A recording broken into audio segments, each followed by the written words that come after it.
Donald Trump's big power grab, it might actually backfire spectacularly tonight, but it's really close right now. Tucker Carlson is so sorry, and we're all about to read the Bible together. That is just a teeny taste of what we're about to dive into. But let's start with Trump's scheme to hold on to his majority in Congress, even though he is polling so horribly. And all of this, of course, stems from last summer, Trump urged Republicans to redraw the congressional maps for him half a decade ahead of schedule. We have an opportunity in Texas to pick up 5 seats. We have a really good governor, and we have good people in Texas.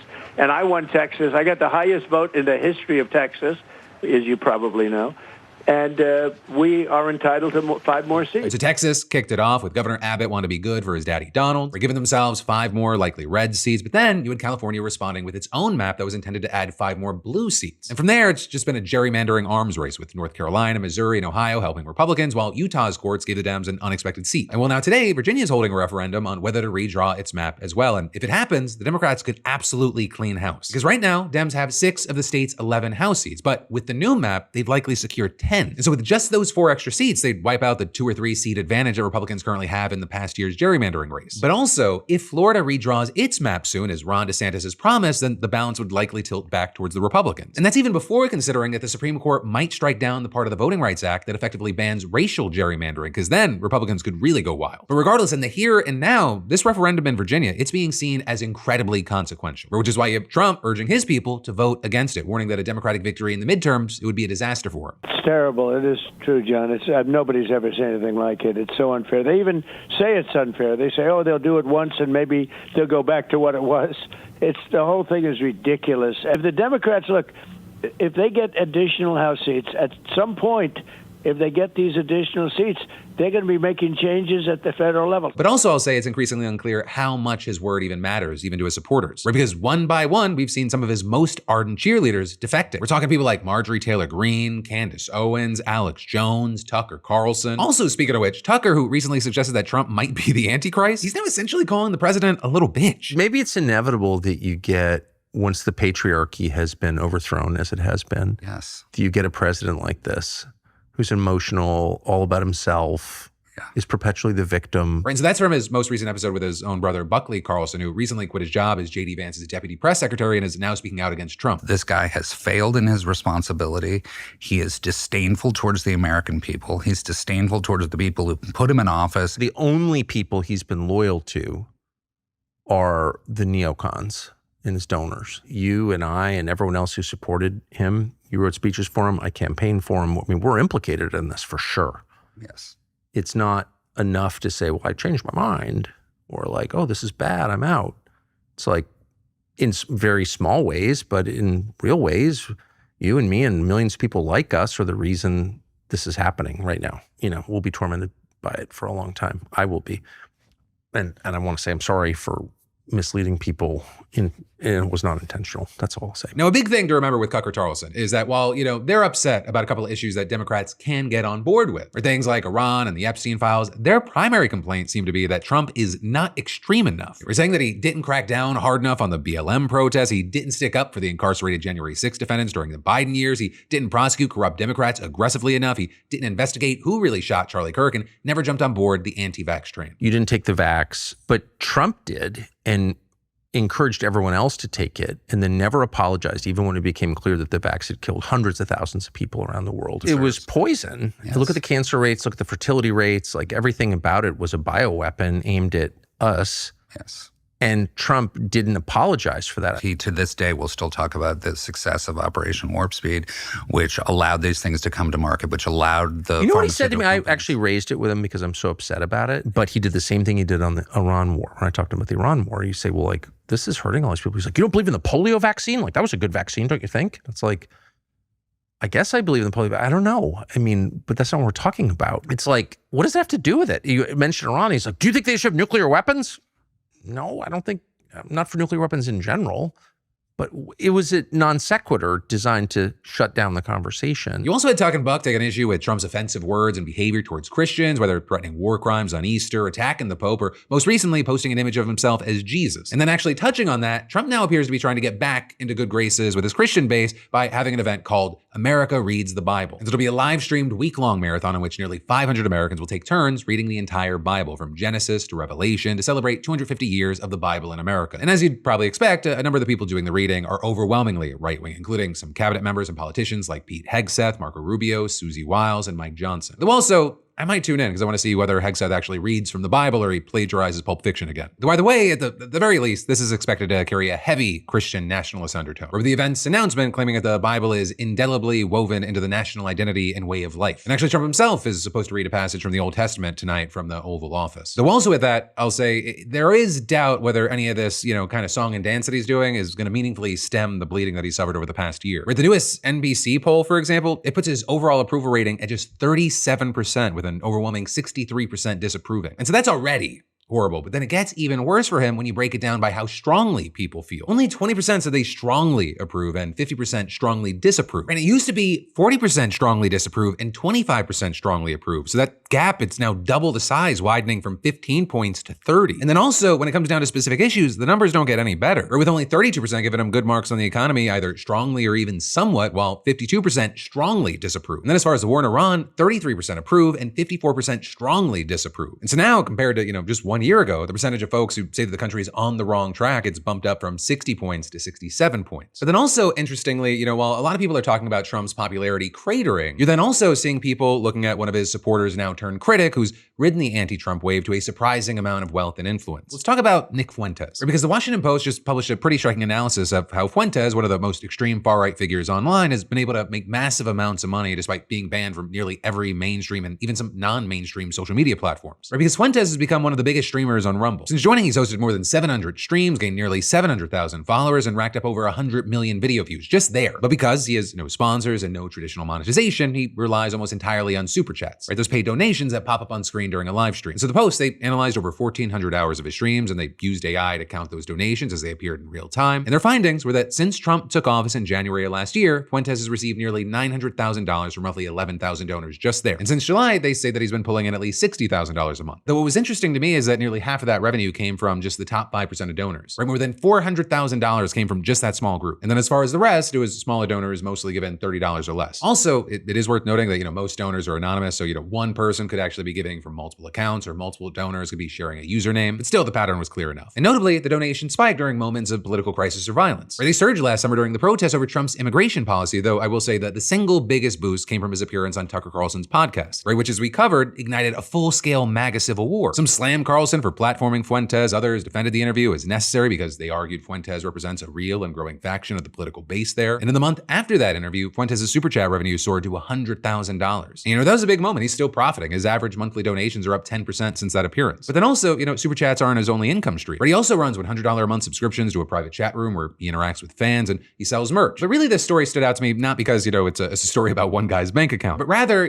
what's happening around him. Because for years, the assumption in a lot of mainstream conservative circles was that Fuentes' views, they were just so extreme that they'd isolate him. His audience, it would just fizzle out. The platform bans, the social stigma would just push him into irrelevance. But that assumption, it's wrong. In addition to the left, he's been shunned by mainstream conservatives and MAGA Republicans. Fuentes has also turned on Trump. He's told his fans that the GOP should be purged and burned to the ground, and he's encouraged them to vote against Trump-backed candidates to pave the way for honestly something more extreme. And seemingly, despite all that, or maybe even because of all that, his following's grown. It's why you have experts saying that the super chat numbers, they show he has real staying power, and they also give him a financial incentive to keep building that audience. And, the idea that Fuentes represents a real voice within the American right, it's been validated by some pretty major figures. Right? Tucker Carlson hosted that interview that sent his numbers through the roof. Alex Jones had him on earlier this year. Megyn Kelly, who once called him crazy, has since said that she understands why people find his messaging valuable, calling him very interesting and very smart. And Elon Musk, he reinstated him on Twitter, handing him a massive platform again. And while, there's still plenty of opposition across the political spectrum, and even the people who have given him platforms often try to distance themselves from specific views that he holds, the point is that the door that was supposed to be shut, it keeps getting open. And then also every time it does, the numbers go up. And of course, connecting this to even more, all of this is playing out as another front in the ongoing MAGA civil war. On one side, you have more establishment Republicans worried that letting figures like Fuentes set the agenda is going to alienate moderate voters and open the door to platforms that embrace explicit racism, sexism, and homophobia. But on the other hand, you have people arguing that Trump, he's already normalized extremism, that he's already cleared the path. So trying to wall Fuentes off is both too late and dishonest about where the base actually is right now. And the money that Fuentes is pulling in, the numbers that he pulls in, it's evident evidence that there is a real faction of the base that can't be written off. So really, to me, I think the big question is, does this online following ever translate into actual political power? And there, you definitely have the expert split. Some argue that, going viral and building a digital fandom, it doesn't automatically mean real world influence. The idea being that Fuentes is good at the internet, but that doesn't translate to elections or policy. But others, they strongly disagree. I mean, one researcher told the Post, donating a super chat is the new showing up to a Klan meeting. It's a community builder. It shows you're involved, and it's a financial form of keyboard warrioring, a thing you can do for the cause. And internet culture researcher Aidan Walker argued that the money creates a deeper kind of parasocial loyalty. The donors, they don't see Fuentes as a media personality. They see him as a truth teller whose approval they'll pay for. You had Walker saying that the money marks a commitment, like they've got skin in the game, and adding, they see him as their representative. These people don't have a platform themselves. And Fuentes himself has leaned into that dynamic. You can call me a Nazi. You better be careful. Because if I'm a Nazi, then there's millions of young people that are following a Nazi. So you better be careful about those words. You're saying I'm a Nazi, I'm a monster. There's a million monsters then. There's a million Nazis out there then. Because they love my show and they agree with me way more than they agree with you. And they're pissed off. And they'll follow me into battle. Right, and that's the part that people should actually pay attention to. Because whether or not this base actually makes it out of the chat, the fact is that he is framing his audience this way and that they're paying him real money to validate that framing. That is the story. And even if he and his audience, they don't become like the majority of the Republican Party, you don't really need that many people to have a huge impact on the party. You really just need enough to be able to play a foil to the Republican Party. And that's likely part of the reason he's telling people not to vote Republican in the midterms, saying the Republican Party needs to suffer. I mean, think about it. How many elections are decided by 5% or less of the vote? And if they can hurt the Republicans to a certain degree in the midterms, or even be perceived as hurting the Republicans in the midterms, there is a chance, and it's not a crazy one, that they will come groveling to his door. Because every fire, it starts with a spark. And then there's more that we've got to dive into in just a minute. But first, let me thank a sponsor and say, you messed up Mother's Day when your gift dies before the weekend's over, like flowers on day 3. And also every year it ends up feeling the same. Flowers, brunch, last minute card that you grabbed while panicking. But if you want to win this year, it's with today's sponsor, Aura Frames. Aura is an awesome digital picture frame that lets you upload unlimited photos and videos straight from your phone. And for gifts, preloading the photos is the move, right? When I gave one to my parents, it was already full of memories, so it just felt like 2 gifts in one. But also, even if you don't upload, no worries. Setup takes like 2 minutes, even for people in your life who still print directions. And the display, it actually looks like real photos and it auto adjusts to the room, so it always looks great. Plus, you can send new photos anytime from anywhere, so it just keeps getting better instead of just sitting there collecting dust. Like, this is the true upgrade from the usual thanks for everything gifts. Also is named #1 by Wirecutter. So hey, save on a gift that moms love by scanning that QR code or going to auraframes.com/Phil and then use code Phil and get $25 off their best-selling Carver matte frame. It's AURA frames.com/Phil, code Phil. You save and you support the channel by mentioning us at checkout. Terms and conditions apply. Seriously, I mean, skip the flowers this year. Give something that actually lasts. But then, diving right back into the news, the US-Iran ceasefire is almost over. It's not clear that talks are going to happen, let alone that a deal is going to be reached. And Donald Trump, who seemingly has no idea what's going on, says that he expects to be bombing Iran again very soon. Though notably, while he's now claiming that he's unlikely to extend the ceasefire, he may have already done it once. Trump announced a 2-week ceasefire late on Tuesday, April 7th, and so outlets have been reporting since then that it would expire tonight, Tuesday, April 21st. But then yesterday, he told Bloomberg that the ceasefire would actually end Wednesday evening, Washington time, effectively giving himself another 24 hours before he has to decide whether to make good on his threat to blow up every single bridge and power plant in Iran. And that extra time, it might be so that a second round of talks could take place, although it's far from certain. Right? Because mediators, they reportedly said that they had gotten confirmation that both the American and Iranian negotiating teams would arrive in Islamabad tomorrow. Then there were reports today that the US team had put their trip on hold after Iran failed to respond to its terms, and Iranian officials never publicly confirmed their attendance. And you've also had an Iranian lawmaker claiming that reports of an Iranian delegation presence in Pakistan are a complete lie, saying that Iran, quote, will not negotiate until the issue of the naval blockade is resolved. Now, one possible explanation for the conflicting information is that Iranian officials disagree about how to move forward, with US officials reportedly suspecting divisions existing between Iran's negotiating team and hardliners in the military and the government, which then raises questions about who's ultimately going to have the final say. And so there you had one expert telling CNN there's some level of distrust within the Iranian system between two factions. One faction is pro-diplomacy, represented by the country's parliament speaker and chief negotiator, who sees some economic urgency to stabilize the situation. And then adding the other camp is represented by elements of the Islamic Revolutionary Guard Corps that continue the resistance and the war, who are quite ideological and not interested in getting a deal with the US. Then, of course, on the US side, there's also been disagreement. Right in the first round of talks, for example, the US delegation asked Iran to agree to a 20-year pause on all nuclear enrichment. And while Iran would only agree to 5 at first, it's since reportedly offered to bump it up to 10 years, with it then followed by another decade during which it would only enrich to levels well below below weapons grade. But then also, Trump has said that he was against even his own negotiating team's initial 20-year offer, and he wants Iran to agree to a permanent ban. And he repeatedly claimed at the end of last week that Iran had caved, saying the other side had agreed to an unlimited suspension of its nuclear program and the handing over of its stockpile of enriched uranium. You had Trump writing on social media that the talks should go very quickly and that most of the points are already negotiated, and even telling some outlets that the talks would take place and a deal would be finalized by the end of the week. But you then had Iranian officials publicly rejecting Trump's claims. Very notably, some administration officials have reportedly said that Trump's comments have actually been incredibly counterproductive, moving them further and further away from a deal that had seemed close, with one reportedly telling CNN the Iranians didn't appreciate POTUS negotiating through social media and making it appear as if they had signed off on issues they hadn't yet agreed to and ones that aren't popular with their people back home. Then it also gets worse from there, because apparently Trump not only doesn't know what the hell's going on with these negotiations, he doesn't even know what country his chief negotiator is in at any given time. He told reporters on Sunday morning that JD Vance wouldn't participate in upcoming talks due to unspecific security concerns. But at the same time, two different senior administration officials were appearing on TV and saying that Vance would be leading the delegation. And then yesterday you had Trump telling the New York Post that Vance was in the air and he'd be landing in Pakistan soon. But then just about an hour and a half later, Vance's motorcade with the vice president inside pulled up to the White House. Also, Trump's given conflicting answers about whether he would extend the ceasefire. In fact, last week in a single round of Q&As with reporters, he was asked 5 times whether he would extend the ceasefire, and he gave 3 different answers. First responding if there's no deal, fighting resumes, then answering if we need to, I would do that, and finally saying, we'll see, I don't know that we'll have to, ideally we won't. Though today, I will say, he suggested that he was leaning toward the first option. I expect to be bombing because I think that's a better attitude to go in with, but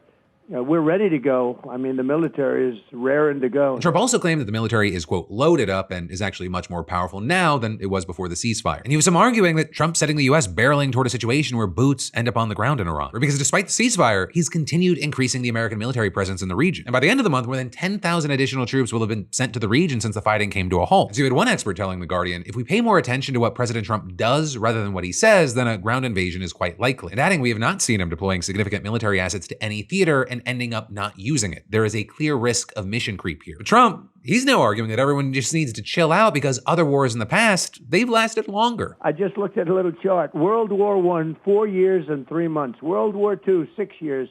Korean War, 3 years. Vietnam, 19 years. Iraq, 8 years. I'm 5 months. Okay, 5 months.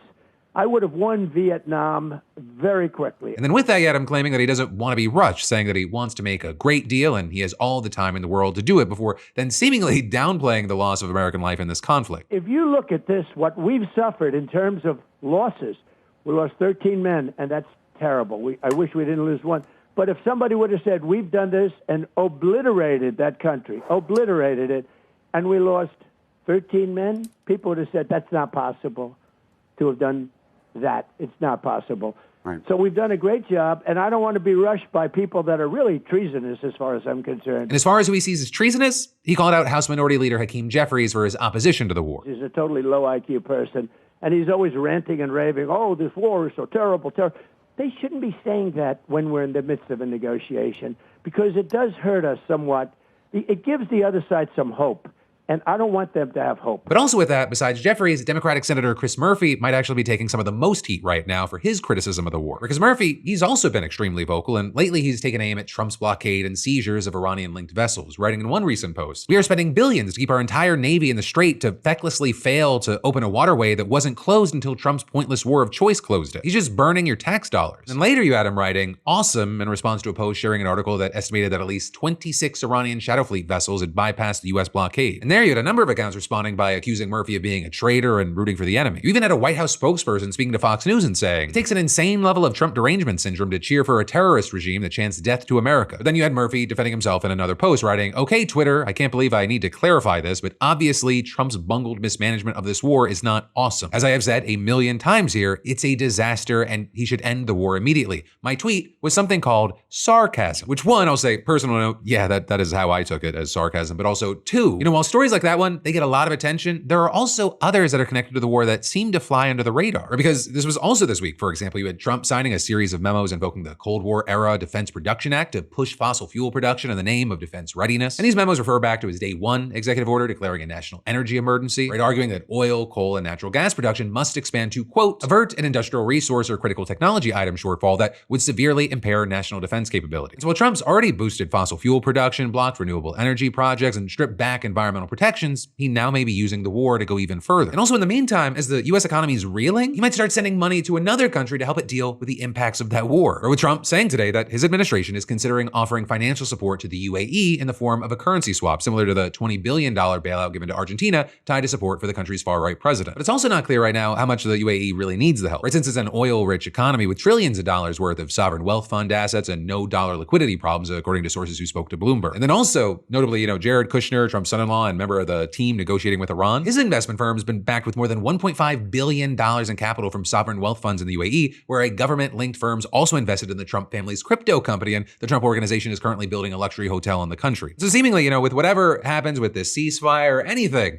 that happens, the pain that's felt, the people that die or are maimed, what seems to be clear is that the rich, they're just gonna keep getting richer. And then there's more that we've gotta dive into in just a minute, but first let me thank a sponsor and say, imagine getting a message that says someone you love was just in an accident, but then one click later, your entire phone's compromised. Because seriously, that is a real scam right now. Cybercriminals are sending fake accident alert messages, and when you click the image, it installs malware that can access your apps and drain your bank account. So yeah, maybe, don't click everything that gives you a mini heart attack. Unless, of course, that thing is the Philip DeFranco show. But really, all of this, it's yet another reason to have today's sponsor, NordVPN. Right, Nord's not just about privacy anymore. It also helps protect you from this exact kind of stuff. Their threat protection feature, it can block malicious links, shady downloads, and dangerous websites before they even hit your device. So if something sketchy shows up, like a random urgent message trying to get you to click, Nord can help stop it before it becomes a problem. It also, I'll say, helps you keep your data private, hides your IP address, and secures your connection, especially when you're on public Wi-Fi, which is great because at this point, scammers are getting way too good at making things look real. So if you want to protect yourself and your data, just scan that QR code or go to nordvpn.com/Phil to get an exclusive discount on a 2-year plan, plus 4 extra months free when you use my link. It's nordvpn.com/Phil. It's risk-free with Nord's 30-day money-back guarantee. But then, diving right back into the news, a now third Trump cabinet member is out. Labor Secretary Lori Chavez-DeRemer just resigned after a months-long investigation into an alleged affair with a security officer, taxpayer-funded personal trips, drinking on the job, and creating a toxic work environment. And she says that she's now headed back to the private sector, with her lawyer saying that it's about serving the country and letting the Department of Labor do its work without distraction. But also, even though I know a lot of people weren't even aware of this person, the path to this resignation, it's worth looking at because it's been snowballing pretty quickly. Complaints against her started back in January, and we can go through it. Regarding the travel, labor secretaries are expected to be on the road, and last year she spent hundreds of thousands of dollars on more than 50 trips as part of her America at Work tour, meeting with workers and employers across the country.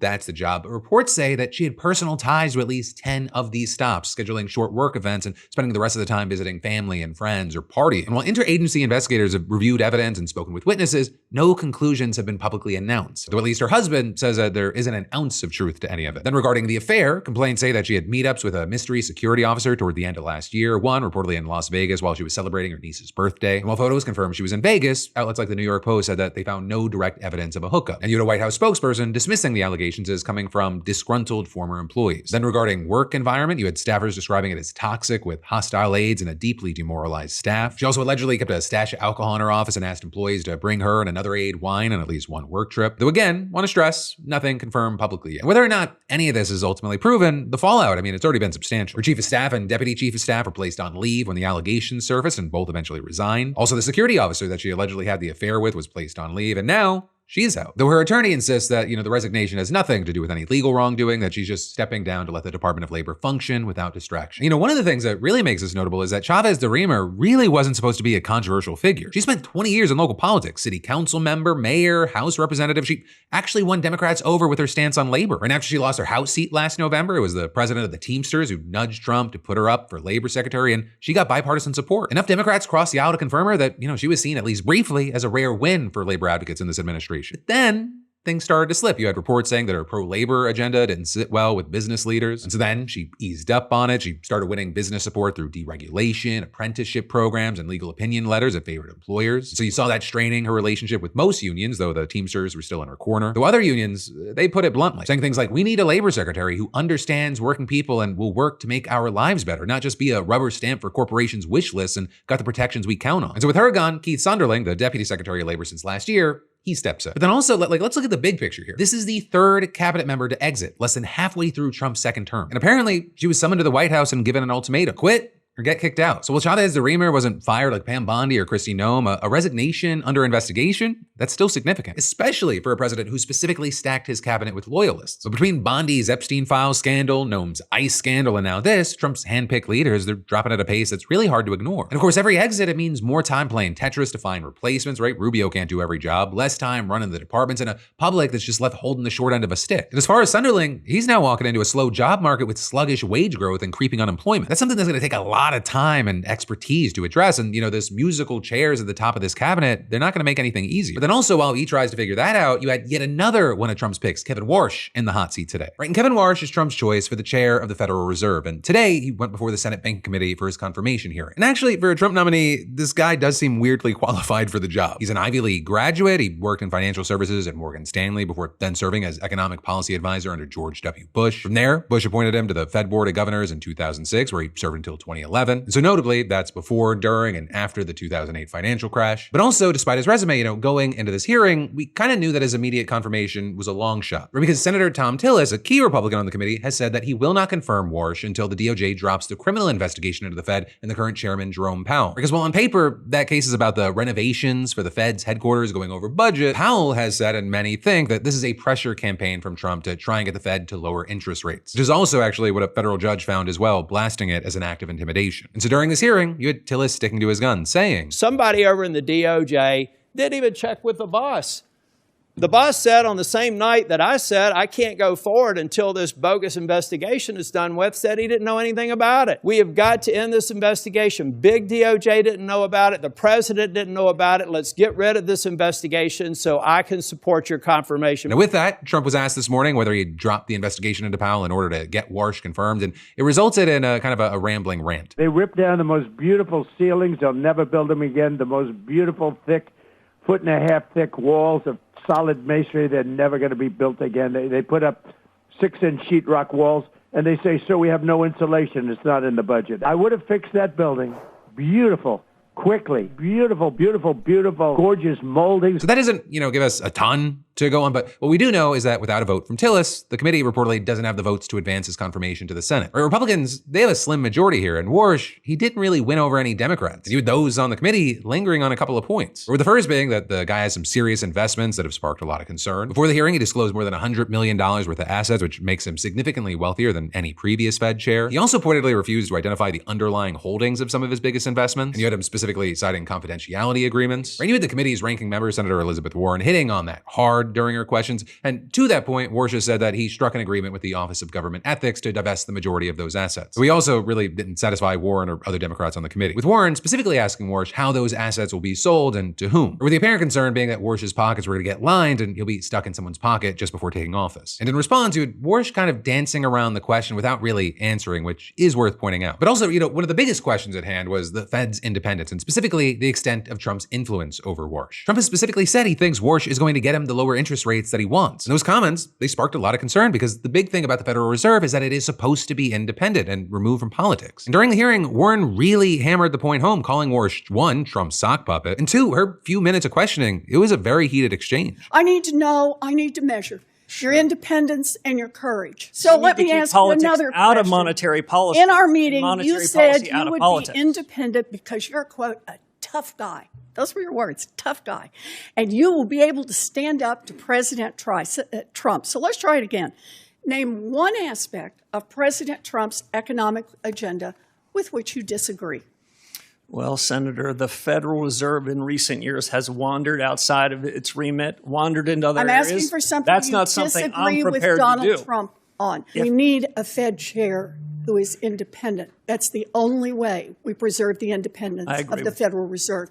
If you can't answer these questions, you don't have the courage and you don't have the independence. I agree with you on independence, Senator. With all of that said, it is just the beginning of the process. We're still looking at a long road before Warsh actually takes the oath of office. But also a big thing is that Trump has said that if Warsh is confirmed by the end of Jerome Powell's term on May 15th, he's going to fire Powell. And if with that, you're getting a sense of deja vu here, it's because he's made that threat before, like a lot. So again, it's not clear whether he actually has that power. In fact, the Supreme Court's even expressed doubt regarding the case centered on Trump trying to fire Fed Governor Lisa Cook last summer. And so as far as, what is next, from here, it's kind of just a matter of waiting to see how things shape up for Warsh following today's hearing. And so in the meantime, I'd love to know your thoughts in those comments down below, whether it be this story or really anything else that stood out to you today. Because yes, this is a news show, but I kind of really live for the conversation. But that, my friends, you beautiful bastard, is the end of your Tuesday Philip DeFranco Show Dive Into the News. And well, of course, I'll see you right back here, same time, same place tomorrow for another Dive Into the News. And you're getting a brand new episode of Crashing Out around noon tomorrow. In the meantime, if you missed yesterday's Philip DeFranco Show, click or tap. I also got links in the description. With that said, thank you for watching. I love yo faces, and I'll see you then.